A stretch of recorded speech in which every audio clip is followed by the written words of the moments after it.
This batshit story could be 15 parts, but I'm gonna get it done in one. Let's go! This is Paul Lambert. He was born in 1980 in Queensland, Australia. His friends say he was a stand-up guy who was a huge sports fanatic and helped raise money for disabled children. He also helped facilitate an internet campaign to buy a dog for his friend's autistic daughter. It's nice. He got married in 2014, but got divorced less than a year later. In December of 2014, he went to Florida for vacation and got on Tinder, and he meets 32-year-old Brittany Ann Keel, who happens to be a Fox News reporter, but this too would ultimately not work out. In August 2016, he gets back on Tinder and meets 27-year-old Angela J. She grew up in California with her Australian parents, but when she was a teenager, they moved back to Australia where she finished out high school. Then she went to medical school and became an OBGYN living in Port Macquarie, Australia. Port Macquarie, why is it so hard for me to say? Her and Paul hit it off, but he was living in Sydney at the time, which is about 4 hours away. I think he was in Port Macquarie for work when they matched initially. But soon enough, they were going back and forth to see each other. And before long, Angela asked him to meet her parents. Her mom, Susan, and sister Danielle fell in love with him immediately. Susan said that he came in with the most beautiful bouquet of flowers she had ever seen.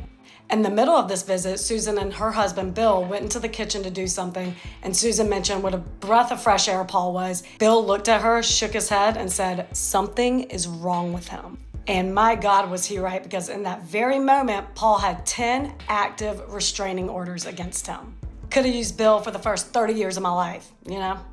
I've seen a lot of questions wondering how Bill sensed something was off or what he saw in Paul. It's never clear. I'm guessing he was just too much of a charmer, this good-looking guy coming in with a bouquet of flowers. And, you know, when I'm not shitting gold, I'm rescuing puppies. My favorite book is the Bible. My role model's the Pope. You know, you get it. Bill was probably picking up on some bullshit because he knows that people are actually the worst, and we have 143 episodes to back that up. So yeah, 10 restraining orders, including from his ex-wife and that Fox News reporter, Brittany Ann Keel. I tell the entire story and give all the details in that podcast episode, but I really want to make this one part, so I'm skipping it for the talk version.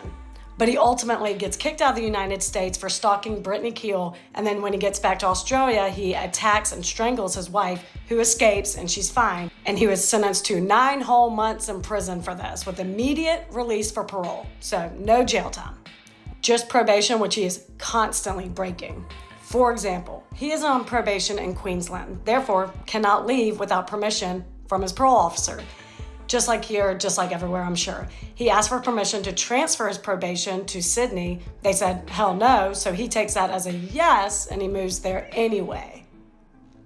Again, I get into how he gets away with this in the full episode, but I'm not going to do it here. It's actually baffling, but he does get away with it. And it's August 2016 when he jumped on Tinder and found his next victim, Angela J. So again, she's an OBGYN, and they're doing the long distance thing, which is great for about the first 6 weeks. Then 2 months in, he's constantly love bombing her. She's feeling overwhelmed. She tells him to slow down. He doesn't. So she breaks up with him, or tries to.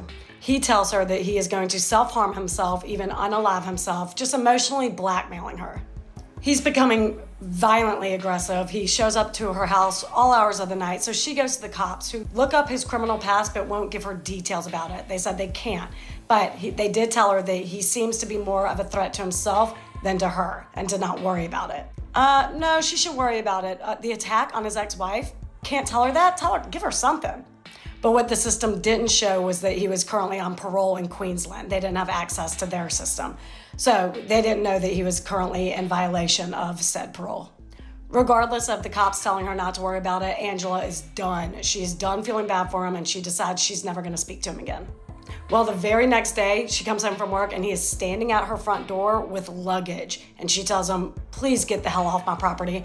And he tells her that right now he's being the good Paul, but he can feel bad Paul taking over. What? After he leaves, he texts her that he has stolen some of her keys, and she looks at her keychain and realizes, yeah, he did. And then he texts her, which is the creepiest one to me, he texts her that she needs to run to a neighbor's house because she is not safe. What would you do? I would be scared if I opened the front door, he'd be standing there and it was a trap. But she rolls the dice and she hauls ass to her neighbors, Steve. Steve lives with his teenage daughter, Amy, and Angela explains that there's a guy she was dating who wants to hurt her, and the police were on their way, but she was wondering if she could stay there. They say, of course. But later, Steve told a reporter he had a bad feeling something would happen to Angela. Police get there and take her to the station and grant her an emergency protection order. And just then, Paul calls her cell phone. This time, the cop answers, and Paul tells the cop that he doesn't know what this other Paul is capable of and that Angela's in danger. It is so scary how aware he is of his demons and how dangerous he is. It's probably why he's one of the creepiest perps I've ever covered. And the cop says, all right, well, there's a restraining order against you. You need to stop contacting her, all this stuff. Mind you, she is still pulling all-nighters at the hospital where she works. Luckily, a few days, maybe a week passes and it's crickets, so she has no idea what Paul's doing or where he is. But unfortunately, he is directly across the street in a hotel, in the window, watching her every move all day. Then the texts start up again, all while being no more than 100 feet from her. He is saying things like, the good sad will not last long, especially after being rejected. The landlord is in the process of changing all the locks per Angela's request. But until then, she's gonna stay at her cousin's house because she does not feel safe going home alone, obviously. But one night, she's getting off work and she's exhausted. The sun has not gone down yet, so she decides that she's gonna cook a little dinner, decompress, watch TV, and then go to her cousin's. She's home for about an hour, and just as she's about to grab her bag and leave, Paul jumps out of a closet with a very large knife. He forces her to sit on the bed while he interrogates her about who she's been staying with at night. And the reason he knows she's been staying elsewhere is because he has been living in the bushes in her backyard for days. He sits in the hotel to watch her at work all during the day, and then when she comes home, he moves to her backyard. Angela gets this burst of adrenaline and runs to her bedroom door to get out. He runs after her and catches up to her and starts stabbing her over and over. She's screaming for help and manages to stand up, but he grabs her again and starts pouring petrol all over her. Gasoline is in her eyes and her ears. When she screams, it drains from her ears down her throat. She knows she's about to get set on fire and she's petrified.